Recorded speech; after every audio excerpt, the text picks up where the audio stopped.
Hi friends, welcome to my channel. ಈ ಹಿಂದಿನ ವಿಡಿಯೋಗಳನ್ನ ನೋಡಿಲ್ಲ ಅಂತಂದ್ರೆ ನೀವು ಡೇ 1 ಡೇ 2 ವಿಡಿಯೋಗಳನ್ನ ನೋಡ್ಕೊಂಡು ಬಂದ್ರೆ ಈ ವಿಡಿಯೋ ನಿಮ್ಗೆ ಸರಳವಾಗಿ ಅರ್ಥವಾಗುತ್ತೆ. ಯಾಕೆ ಅಂತಂದ್ರೆ ಪದೇ ಪದೇ ಅದೇ ಹೇಳಿದ್ರೆ ವಿಡಿಯೋ ಮೊದಲೇ ನೋಡಿದವರಿಗೆ ಬೋರ್ ಆಗುತ್ತೆ. ಹಾಗೆ ಇನ್ನು ನೋಡಿಲ್ಲ ಅಂತಂದ್ರೆ ಡಿಸ್ಕ್ರಿಪ್ಷನ್ ಅಲ್ಲಿ ಲಿಂಕ್ ಅನ್ನ ಕೊಟ್ಟಿರ್ತೀನಿ, ಚೆಕ್ ಮಾಡ್ಕೊಳ್ಳಿ. ಇಲ್ಲಿ ಎಲ್ರು ಕೂಡ ನಾವು ಅರಿಶಿಣ ಶಾಸ್ತ್ರದ ಸಲುವಾಗಿ ರೆಡಿ ಆಗ್ತಾ ಇದ್ದೀವಿ. 5 ದಿವಸದ ಕಾರ್ಯಕ್ರಮಗಳಲ್ಲಿ ನಾವು ಡೈಲಿ ಮನೆಯಲ್ಲಿಯೇ ರೆಡಿ ಆಗಿದ್ದೀವಿ. ಲಾಸ್ಟ್ ಫೈನಲ್ ಡೇ ಮಾತ್ರ ನಾವು ಎಲ್ರು ಕೂಡ ಪಾರ್ಲರ್ಗೆ ಹೋಗಿದ್ವಿ. ಇಲ್ಲಿ ಚಿಂಟುನ ನೋಡ್ತಾ ಇದ್ದೀರಾ, ಚಿಪ್ಸ್ ಗಳನ್ನ ಮುಚ್ಚಿ ಇಡ್ತಾ ಇದ್ದಾನೆ. ಯಾಕೆ ಅಂತಂದ್ರೆ ಎಲ್ರು ಕೂಡ ತಗೋತಾರೆ ಅಂತ ಅಂದ್ಬಿಟ್ಟು ಮುಚ್ಚಿ ಇಡ್ತಾ ಇದ್ನು. ಹಾಗೆ ಇಲ್ಲಿ ಮೇಕಪ್ ಮಾಡಿದ ಪೂರ್ತಿ ವಿಡಿಯೋ ಕೂಡ ನಿಮ್ ಜೊತೆ ಆದಷ್ಟು ಬೇಗ ಶೇರ್ ಮಾಡ್ಕೊಳ್ತೀನಿ. ಇದರಲ್ಲಿ ಆ ವಿಡಿಯೋ ಹಾಕಿದ್ರೆ ತುಂಬಾ ದೊಡ್ಡ ವಿಡಿಯೋ ಆಗುತ್ತೆ ಅಂತ ಅಂದ್ಬಿಟ್ಟು ಹಾಕ್ಲಿಲ್ಲ ನಾನು. ಹಾಗೆ ಈ ಫಂಕ್ಷನ್ ಅಲ್ಲಿ ನನ್ಗೆ ಏನ್ ಅನಿಸ್ತು ಅಂತಂದ್ರೆ ಮೇಕಪ್ ಬಗ್ಗೆ ಸ್ವಲ್ಪನಾದ್ರೂ ನಮ್ಗೆ ಗೊತ್ತಿರ್ಬೇಕು ಅಂತ. ಯಾಕೆ ಅಂತಂದ್ರೆ ಮನೆಯಲ್ಲಿ ಏನಾದ್ರೂ ಫಂಕ್ಷನ್ ಇದ್ದಾಗ ನಮ್ಗೆ ಮೇಕಪ್ ಮಾಡ್ಕೊಳ್ಳೋದು ತುಂಬಾನೇ ಇಂಪಾರ್ಟೆಂಟ್ ಅಂತ ಆಗುತ್ತೆ. ಹಾಗಾಗಿ ನಾವು ಹೆಚ್ಚು ಮೇಕಪ್ ಮಾಡ್ಕೊಳ್ಳೋದೇ ಇರೋದ್ರಿಂದ ಅದ್ರ ಬಗ್ಗೆ ಏನು ಗೊತ್ತಿಲ್ಲ. ನಮ್ಮ ಅಕ್ಕನ ಮಕ್ಕಳು ಅವರೇ ಮೇಕಪ್ ಅನ್ನ ಮಾಡ್ಕೊಳ್ತಾರೆ, ಅವ್ರಿಗೆಲ್ಲ ಗೊತ್ತಿದೆ. ಹಾಗೆ ಇಲ್ಲಿ ಚಿಂಟು ನೋಡಿ ಅದನ್ನ ಲಿಪ್ಸ್ಟಿಕ್ ಅಂತ ಅನ್ಕೊಂಡು ತಗೊಂಡ್ ಬಂದಿದ್ದಾನೆ, ನನ್ಗೆ ತುಟಿಗೆ ಹಚ್ಚಿ ಅಂತ. ಆಮೇಲೆ ಅದು ಅಲ್ಲ ನೇಲ್ ಪಾಲಿಶ್ ಅಂತ ಅಂದಾಗ ನನಗೂ ಕೂಡ ಹಚ್ಚಿ ಅಂತ ಇಲ್ಲಿ ಹಚ್ಕೊಳ್ತಾ ಇದ್ದಾನೆ. ತಮ್ನೂರ್ ಗುರುಗಳು ಬರೋರಿದ್ರು, ಹಾಗಾಗಿ ಅವರಿಗೋಸ್ಕರ ಎಲ್ರು ವೇಟ್ ಮಾಡ್ತಾ ಇದ್ರು. ಮಧ್ಯಾಹ್ನ 12 ಗಂಟೆಗೆ ಬರೋರಿದ್ರು, ಆದ್ರೆ ಸ್ವಲ್ಪ ಲೇಟ್ ಆಯ್ತು. ಸಂಜೆ ಹೊತ್ನಲ್ಲೇ ಬಂದ್ರು. ಇವಾಗ ಅವರನ್ನ ವೆಲ್ಕಮ್ ಮಾಡ್ತಾ ಇದ್ದಾರೆ, ನೋಡ್ಬಹುದು.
ಗುರುಗಳ ಆಶೀರ್ವಾದ ಎಲ್ರು ಕೂಡ ಪಡೆದಾಯ್ತು. ಅದಾದ ನಂತರ ಇಲ್ಲಿ ಸ್ಟೇಜ್ ಡೆಕೋರೇಷನ್ ಅನ್ನ ನೋಡಬಹುದು. ಅರಿಶಿಣ ಶಾಸ್ತ್ರದ ಸಲುವಾಗಿ ರೆಡಿಯಾಗಿದೆ.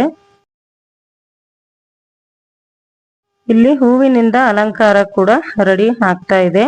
ನಾವೆಲ್ಲರೂ ಸೇರ್ಕೊಂಡು ಅಕ್ಕ ತಂಗಿರ ಮಕ್ಕಳು ಎಲ್ರು ಸೇರ್ಕೊಂಡು ಹೂವಿನ ಅಲಂಕಾರವನ್ನ ಮಾಡ್ತಾ ಇದ್ದೀವಿ. ಯಾಕೆ ಅಂತಂದ್ರೆ ಅವರು ಅಂದ್ರೆ ನಮ್ಮ ಭಾವ ಹುಟ್ಟಿದ ವರ್ಷ ಮತ್ತೆ ಮದ್ವೆ ಆಗಿದ ವರ್ಷ, ಮುಂದೆ ಮಕ್ಕಳು ಹುಟ್ಟಿದ ವರ್ಷ ಎಲ್ಲವನ್ನ ಕೂಡ ಹೂವಿನಿಂದ ಬರೆದು ಅವರನ್ನ ಸ್ವಾಗತ ಮಾಡ್ಬೇಕು ಅಂತ ಅಂದ್ಬಿಟ್ಟು ಇದನ್ನ ತಯಾರಿ ಮಾಡ್ತಾ ಇದ್ವಿ. ಒಂದು ಚಿಕ್ಕ ವಿಡಿಯೋ ಮಾಡ್ಬೇಕಾದ್ರೂ ಅದರ ಹಿಂದಿನ ಶ್ರಮವನ್ನು ನೀವು ಇಲ್ಲಿ ನೋಡಬಹುದು. ಹಾಗೆ ಫ್ಯಾಮಿಲಿ ಸಪೋರ್ಟ್ ಅನ್ನ ಕೂಡ ನೋಡಬಹುದು. ಇಲ್ಲಿ ಒಂದು ಮಾತನ್ನ ಹೇಳೋದಕ್ಕೆ ಇಷ್ಟಪಡ್ತೀನಿ. ಏನು ಅಂತಂದ್ರೆ ಫ್ಯಾಮಿಲಿ ಫಂಕ್ಷನ್ ಇದ್ದಾಗ ಅವರು ತಮ್ಮ ಫಂಕ್ಷನ್ ಅನ್ನ ತುಂಬಾನೇ ಎಂಜಾಯ್ ಮಾಡ್ಬೇಕು ಅಂತ ಎಲ್ರಿಗೂ ಕೂಡ ಇಷ್ಟ ಇರುತ್ತೆ. ಆದ್ರೆ ಒಬ್ಬೊಬ್ರಿಗೆ ಮಾಡೋದಕ್ಕೆ ಆಗೋದಿಲ್ಲ. ಟೆನ್ಷನ್ ಅಲ್ಲಿ ಅಂದ್ರೆ ಹೇಗಾಗುತ್ತೋ ಹೇಗಿಲ್ಲೋ ಅಂತ ಅಂದ್ಬಿಟ್ಟು ಯಾವುದೇ ಒಂದು ಪ್ಲಾನಿಂಗ್ ಅನ್ನ ಸಕ್ಸಸ್ ಆಗೋದಿಲ್ಲ. ಆದ್ರೆ ಫ್ಯಾಮಿಲಿಯಲ್ಲಿ ಎಲ್ರು ಕೂಡ ಸಪೋರ್ಟ್ ಮಾಡಿ ಈ ತರ ಮಾಡೋಣ ಆ ತರ ಮಾಡೋಣ ಹಾಗೆ ಎಲ್ಲಾ ಕೆಲಸಗಳನ್ನ ಒಬ್ಬೊಬ್ಬರಾಗಿ ಒಪ್ಕೊಂಡ್ರೆ ಅವರಿಗೂ ಕೂಡ ಟೆನ್ಷನ್ ಇರೋದಿಲ್ಲ. ಫಂಕ್ಷನ್ ಅನ್ನ ಸರಳವಾಗಿ ನಡೆಸ್ಕೊಡ್ಬಹುದು ಅಂತ ಹೇಳೋದಕ್ಕೆ ಇಷ್ಟಪಡ್ತೀನಿ.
ಇಲ್ಲಿ ಬೇಗನೆ ಅಲಂಕಾರ ಮಾಡಿ ಇಟ್ರೆ ಮಕ್ಕಳೆಲ್ಲ ಹಾಳು ಮಾಡಿಬಿಡ್ತಾರೆ ಅಂತ ಅಂದ್ಬಿಟ್ಟು ಸ್ವಲ್ಪ ಲೇಟ್ ಆಗಿಯೇ ನಾವು ಮಾಡಿದ್ವಿ. ಹಾಗಾಗಿ ಸ್ವಲ್ಪ ಸಮಯ ಹಿಡಿತು ಅಂತ ಹೇಳ್ಬಹುದು. ವಿಡಿಯೋ ನೀವು ಕೂಡ ಎಂಜಾಯ್ ಮಾಡಿದ್ದೀರಾ ಅಂತ ಅಂದ್ಕೊಳ್ತೀನಿ. ಹಾಗೆ ತುಂಬಾ ದೊಡ್ಡ ವಿಡಿಯೋ ಆಗುತ್ತೆ ಅಂತ ಅಂದ್ಬಿಟ್ಟು ಈ ವಿಡಿಯೋನ ಇಷ್ಟು ಶೇರ್ ಮಾಡ್ಕೊಂಡಿದ್ದೀನಿ. ಇನ್ನು ನೆಕ್ಸ್ಟ್ ಪಾರ್ಟ್ ಅನ್ನ ನಾಳೆ ಶೇರ್ ಮಾಡ್ಕೊಳ್ತೀನಿ. ವಿಡಿಯೋ ಇಷ್ಟ ಆದ್ರೆ ಲೈಕ್ ಮಾಡಿ, ಶೇರ್ ಮಾಡಿ. ಹಾಗೆ ನನ್ನ ಚಾನೆಲ್ ಅನ್ನ ಹಿಂದೆ ನೋಡ್ತಾ ಇದ್ರೆ ಸಬ್ಸ್ಕ್ರೈಬ್ ಮಾಡಿಕೊಂಡು ನೋಡಿ.